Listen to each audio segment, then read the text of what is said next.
Hi, welcome to the theAnalysis.news podcast. I'm Paul J. And remember, if you can click the donate button, if you haven't already, viewers keep this project sustainable.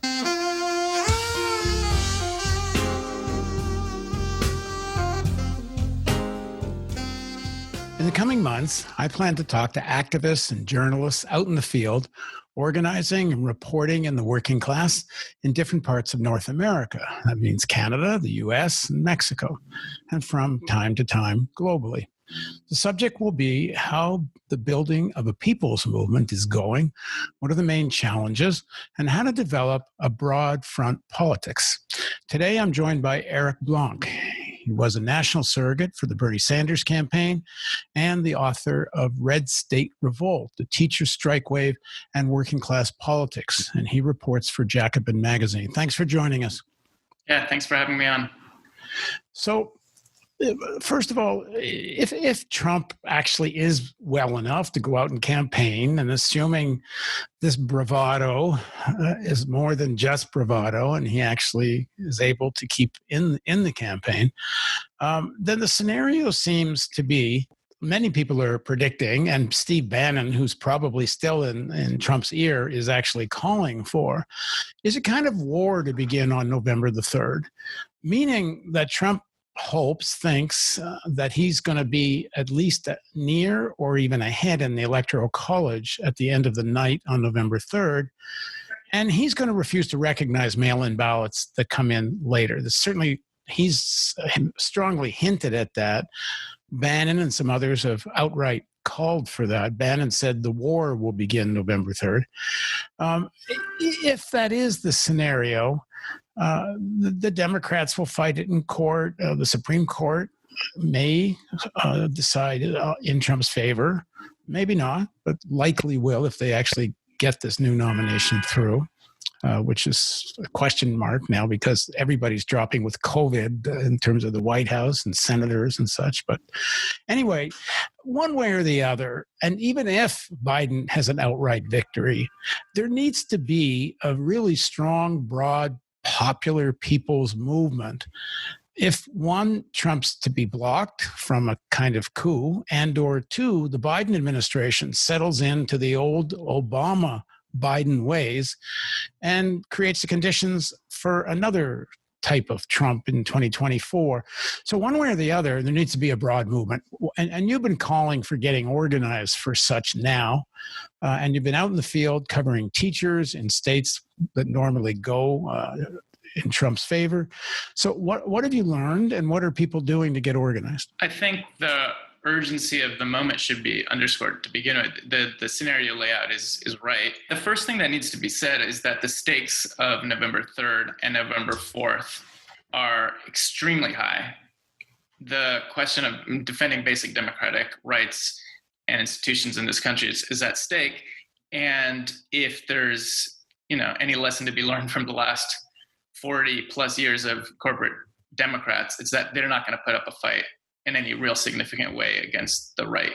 I'm really worried about the possible reproduction of a Florida 2000 scenario in which basically Republican-packed courts give the presidency to the Republicans and the Democratic Party puts up a meager at best fight. So yeah, the question is, how do we get organized as working class people, as the left, to be able to not only defeat Trump, but to win our political agenda?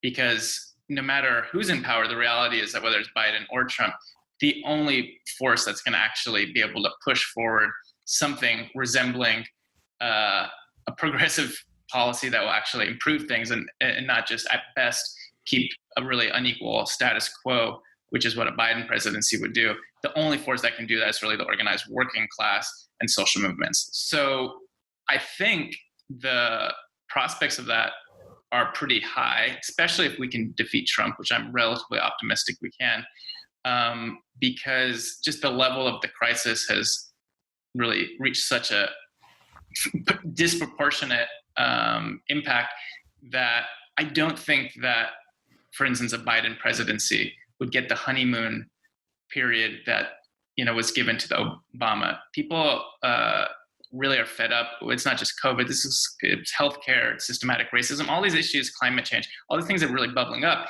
And the task then is how you channel that very widespread, and I would argue majoritarian sentiment into an organized movement.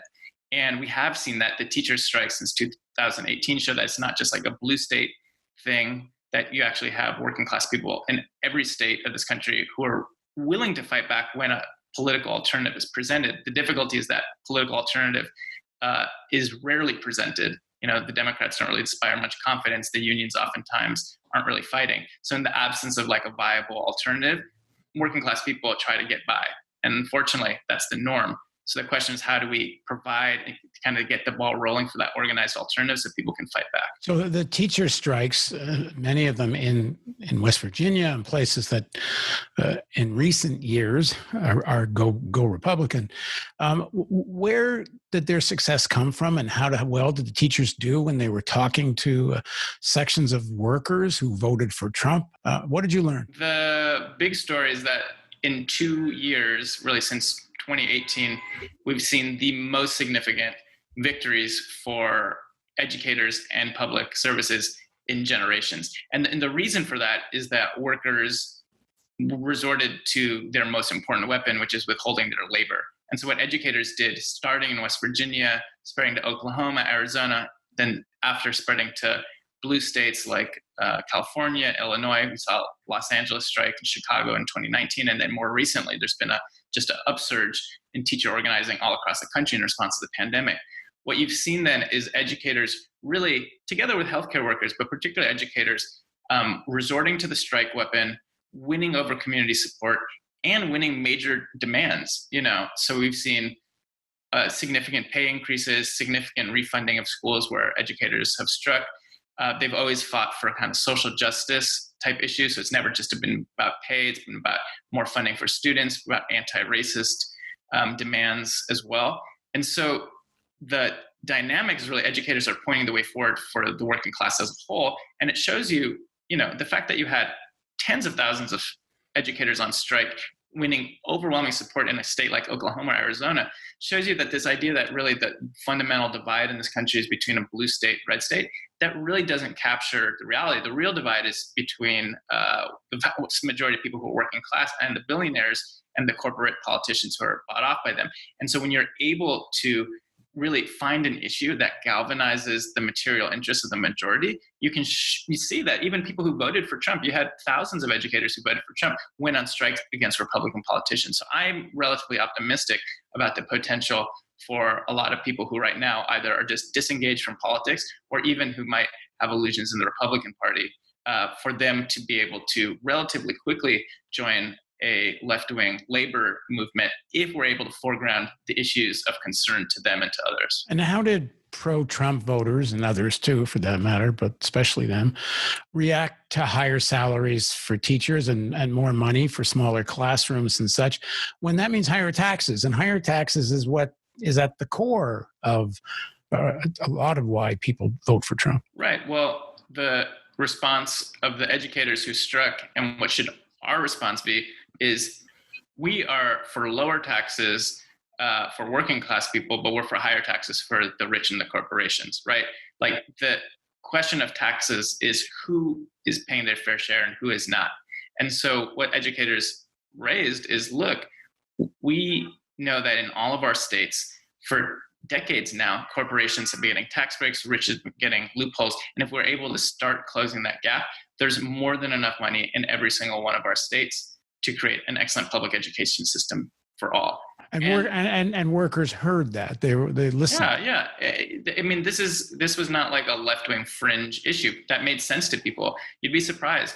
And the polls show this, even though it's not captured in the mainstream media. The polls show that at least on economic issues and sort of bread and butter public services, there's actually a majoritarian support for making the rich pay more and to provide the types of services people need. The problem is when the services are underfunded, which the Democrats have done just as much as Republicans, then people are like, why, what are we getting for these taxes? So you need to be able to break out of that vicious cycle, but by providing good, well-funded public services and making the argument that that should come from the rich and corporations, not from working class people. When a specific struggle is taking place and teachers are known in their community, and it's one thing. But why isn't there a broader national movement in the United States? Given how urgent the climate question is, the climate crisis is, and how urgent the growth of dealing with the growth of fascism, the Trumpist crazy politics, but he is, as crazy as he is, quite artful and successful in mobilizing a mass base for right-wing politics I don't know if it's ever been seen in the United States before at this kind of scale. I mean, almost pretty solid 40% of voters. I know many of those voters are not from the working class. Many of them are, wealthy or upper echelons of income who just don't want to pay more taxes and are traditional Republican voters. But still, a lot of people have been drawn into this very far-right politics. There's never been such a need for a broad front. But most of the movements, they're very siloed, issue-based and siloed. Very little national popular kind of motion. And so what are the obstacles to developing that, and what's happening in terms of developing that? The situation is perhaps a little bit less bleak than that. We've seen, for instance, the most widespread protests, according to some estimates in U.S. history, were just a few months ago. The Black Lives Matter protests, by some accounts, were the most widespread and majoritarian in a long time, if not ever. We've seen an uptick in strikes in the United States, the highest number of workers on strike since the early 80s. We saw the Bernie Sanders campaign, which did show, I think, despite not winning the nomination, but coming quite close, that there is actually mass sentiment. There's millions of people who are willing to vote and organize for a democratic socialist who's openly taking on the billionaires. So the potential, I think, is there. It's true that after 40 years of neoliberalism, there is a significant minority, it's not a majority, but there's a significant minority of people who I think are crystallized around right-wing racist politics.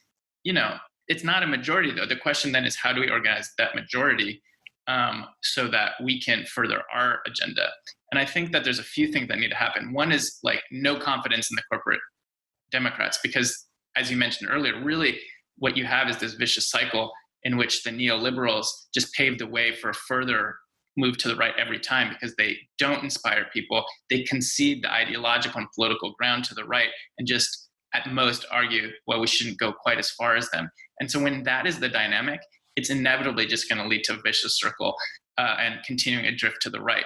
So to break out of that, you need strikes from below, you need organizing, and you need a political alternative. I'm actually relatively optimistic because we've seen, for instance, every single member of the squad get reelected. In New York, where I'm based, Democratic Socialists of America, we just elected the entirety of our slate to the state legislature, who are fighting now for very significant political. For people that don't know, the reference to squad, it means AOC and these other candidates. So there is, it's uneven, but if you think about California, you think about Nevada, you think about New York, think about places where the overwhelming majority of voters in the primary, for instance, voted for Bernie. I think actually in a lot of states you have a majoritarian basis right now already for a social democratic politics at a minimum. And if you're able to start implementing some of those reforms and showing that an alternative is possible, it's going to be that kind of practical impact in people's lives that will percolate, and that other people across the country and that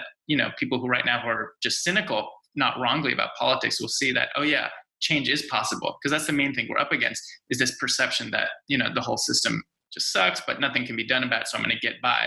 That type of resignation can change very quickly. We saw that in the strikes. We've seen that whenever mass movements have erupted, almost overnight, working class people who are feeling the problems of the world can turn that resignation into resistance. The question then is, how do we get the ball rolling on that? And I think there's enough examples of that happening that we should be optimistic that in the next couple months and years, that is going to be on the agenda.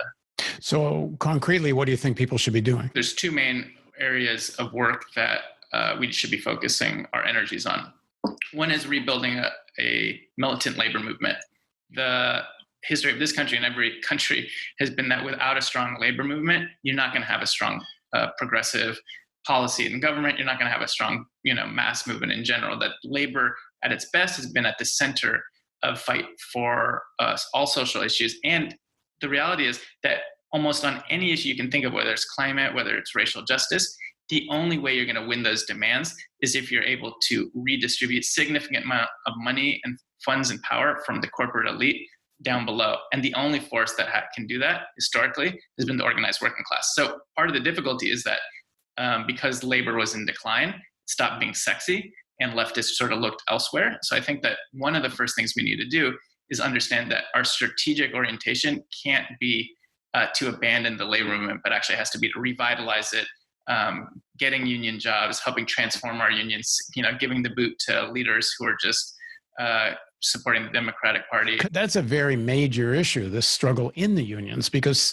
not all, but most of the unions are so bound to the corporate Democrats. They just, a play on the word, they don't believe other unions are possible. They don't think other politics are possible. I once met with a guy who was an advisor to the steelworkers, and I was with the president of the steelworkers at the time for a brunch or something. And I asked him, what you guys, without the unions, money to some extent, but also on the ground, getting people out to vote and all this, if the unions don't really go into gear, the Democrats, in most cases, don't win. Why do you cede leadership to Wall Street in the Democratic Party? And his answer was, well, because they're the only ones with the cash to fight the far right. And if we don't let them lead, they'll just all go over to the far right. This unwillingness by so much of the union leadership to not even support Bernie Sanders. Right. It seems to me maybe it's the obstacle to building a mass movement. Because I take your point. Without the unions, it's hard to see how this thing really happens. The question is, how in the past has that obstacle been overcome? Because that obstacle existed. It existed in the 1920s and it was overcome to a certain extent in the 1930s. In other parts of the world, it's been overcome. And the short answer is that, generally speaking, it's been because radicals have organized within unions to push in a different direction. That, without people who are committed to more of a class struggle politics, actively contesting for elections in unions, actively pushing for strikes, it's very unlikely you're going to see that type of transformation. It's historically been socialists who've led fight back unions in this country and elsewhere.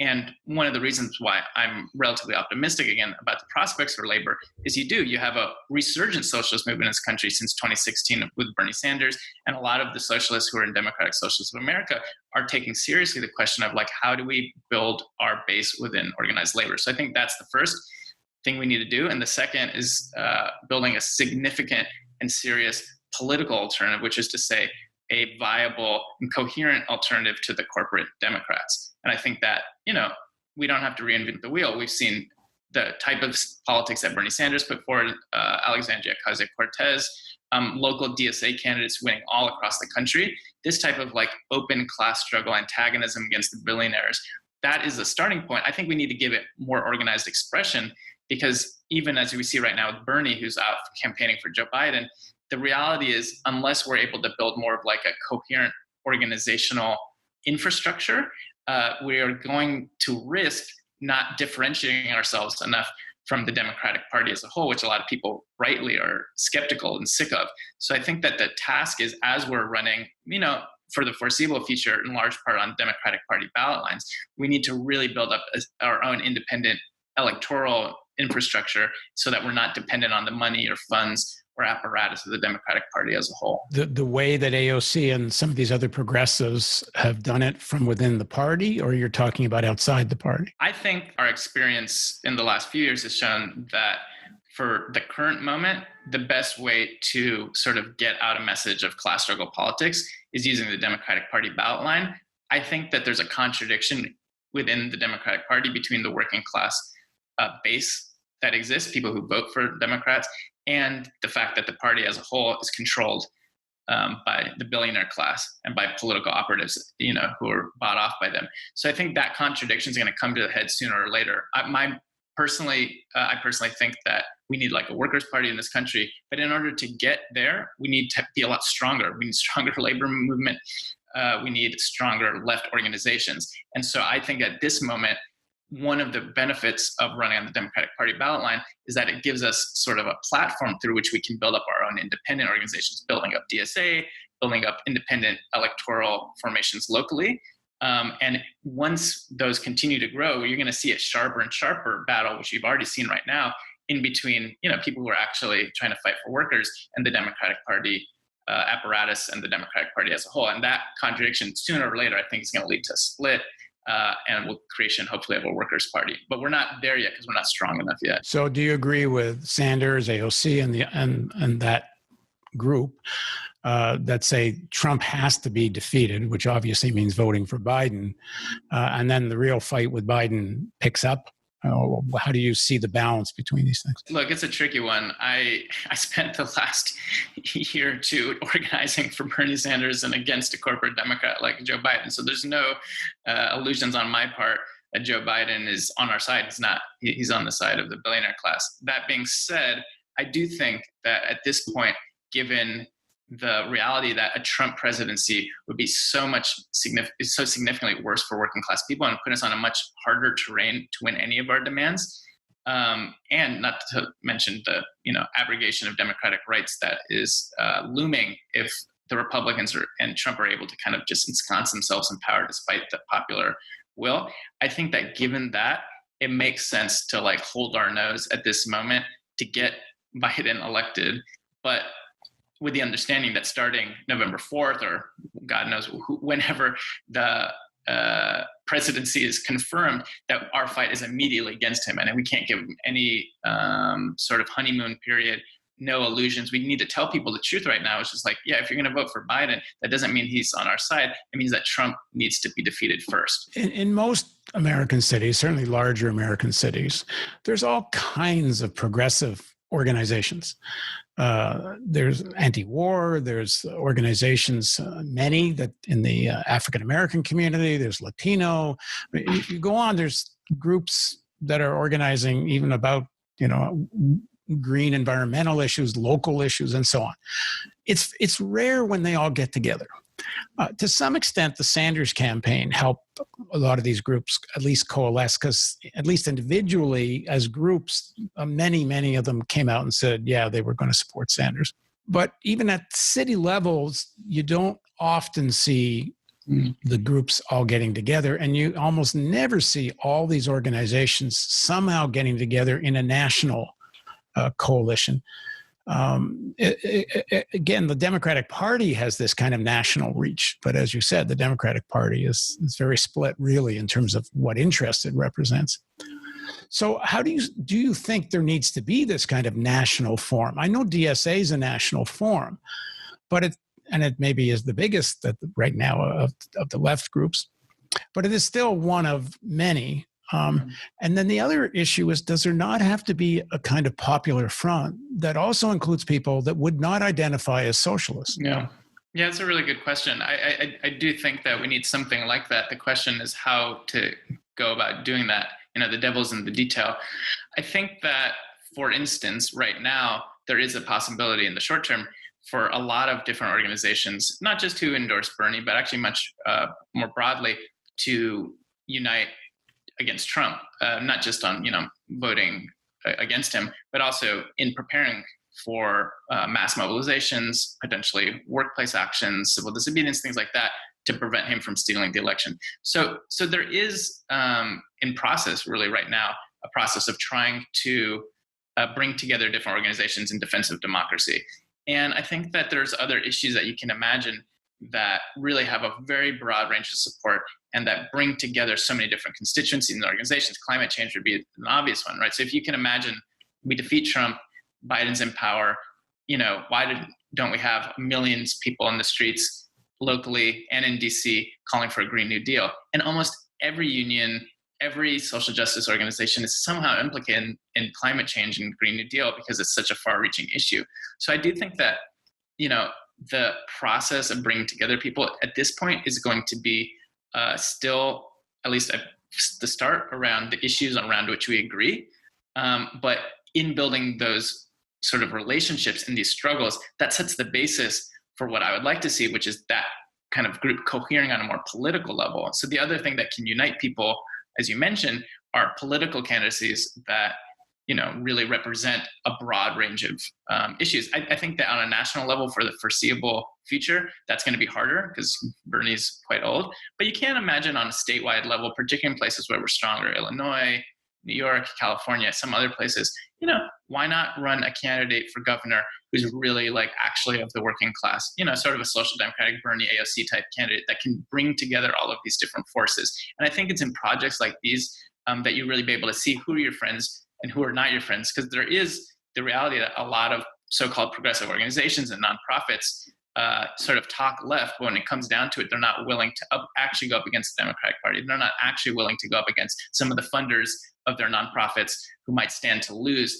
if they, step beyond the bounds that is acceptable to status quo. So how you forge a real working unity is in large part through struggle and action. You have to test people in practice. I think this moment is quite unique. The pandemic is a real dose of reality. And the pandemic deniers who are also climate deniers. And so if you put the pandemic and climate together, the sense of urgency, I would think, is going to be, qualitatively different than it's been certainly in my lifetime.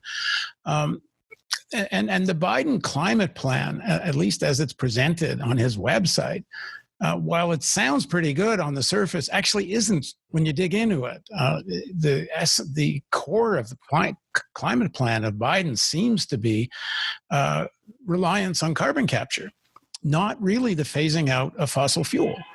And he's going to get to his target of a carbon neutral economy, it seems, mostly through carbon capture. And carbon capture is a quite unproven technology. There's no evidence you can reach the objectives with carbon capture. But he's trying to, appeal to the fossil fuel industry at the same time, and finance, of course, who are the major owners of the fossil fuel industry now. He's trying to appeal to them and win over the climate change crowd at the same time. So assuming Biden's the president, and assuming he certainly gets more leaned on by finance and fossil fuel, there's going to have to be this broad front demanding real effective climate policy. Because if there isn't, we're matter of less than 10 years, 8-9 years, where we're hitting 1.5.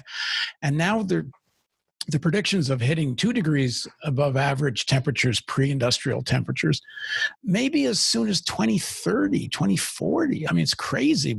It's within reach. And once you hit 2, it's very hard not to be at 3. And we're in a whole different world at that point. And I know Biden talks a little bit more about climate in the campaign, but geez, the sense of urgency is not being spoken of nearly to the extent that it should be. Reality is that Biden is not going to fight left to his own devices for the type of changes we need. To be honest, even if he said he supported the Green New Deal as opposed to what he's doing right now, which is bashing it all the time, I still really wouldn't believe him, because the Democrats, their platform promises are basically scraps of paper. There's nothing binding about them. And generally speaking, they're ignored. So even if his platform was better, I would still basically think that we need to assume that once in power, he will defer to the billionaire class. Because the reality is, even if you had a social democrat in power, even if you had Bernie in power, you're going up against extremely powerful interests, right? Who will do everything to sabotage you. So given that dynamic, the only conceivable way that you would have enough organized power to be able to force the government, to force the corporations to either make the changes or to, basically give them the boot so that we can have a sustainable planet. The only way you do that is through massive organized disruption, something really on the par of what we saw in the 1930s in this country. We had mass strikes, you had general strikes, you had open unrest, because unless you create enough costs for the people that run this country in the sense of political costs, there's no way they're going to give up the exorbitant profits that they still can make and that they're going to try to make, even if it means, burning the planet to the ground. So given that dynamic, it's up to us to create that urgency. We shouldn't expect Biden to do it. I think that the reality is environmental organizations have gone through the Obama experience in which they largely deferred to him. And luckily, organizations, particularly like Sunrise, but others who are maybe a little bit more mainstream, are understanding that our struggle begins on day one of a Biden presidency to force him to do what we want. And we're not going to give any sort of honeymoon period just because he's not a Republican. This broad front, does it not need, to some extent, to have some sections of the elites on board for a real climate policy? I talked to a guy who he's an academic, but he knows lots of people on Wall Street, senior people. And he says they do get, and you can see it even in some of their, the way they speak, they do get, and they're getting the urgency of the climate crisis. But they will, for example, he said, never accept a wealth tax. And if you really want them on board for more effective climate policy, you can't threaten to upend, their inheritances and their assets. And what do you think of this? Where the kind of more working class economic demands, where are they posited in the context that you can't, or you wouldn't want to alienate all the elites? I mean, there's some of the elites that don't even mind paying higher taxes and even wealth taxes, but they're really a minority. So somewhere in there has to be a way for workers to demand and express what they need, and their economic demands. On the other hand, the movement needs to get that this movement has to be very broad on climate, or it's not going to succeed. Yeah, I think what you're saying is right. And especially because our side is still relatively weak, I don't think we're going to be able to win against a unified corporate elite. And so luckily we can take advantage of the divisions that do exist to try to push forward. And so what that means, to my mind, is that we really have to ruthlessly target the fossil fuel companies and try to isolate them as much as possible, including from the rest of the corporate elite, to make them so toxic, sort of in every way you think about, that we can make them pay. And that means things like reparations. They're burning the planet to the ground. Let them pay back and, pay the taxes that we need to build the infrastructure for new green jobs, for instance, right? So there's ways about thinking about it that will, make certain parts of the elite pay, while providing the kind of economic benefits to bring workers on board. Because the reality is, if you don't do that, if you don't combine sort of a shift towards climate policy with working class interests, then you're going to see what you saw in France, for instance, with the Macron government, a very neoliberal government, pushing for climate policies on the backs of workers, and that leading to a massive revolt, in the Yellow Jackets against the government, and to a certain extent against their climate policies. So there's a real danger that unless we frame climate policies and make it, in fact, in the benefit of the majority, then there could be a backlash. And at the minimum, you're not going to have that sort of buy-in necessary to actually push it through in the urgent timeline that we need. So I don't really think we can rely on the elites. I think that we need to try to split them, target the most toxic of them, and then hopefully the others will kind of get brought along in the wake. All right. Well, look, thanks for joining us, Eric. This is obviously just the beginning of a conversation. I hope you'll come back, and maybe we'll add one or two more people to the conversation. And this is one thing I really hope that this theAnalysis.news website can do, is be a platform for this kind of conversation. So thanks for joining us, Eric. Yeah, appreciate it. And thank you for joining us on the theAnalysis.news podcast.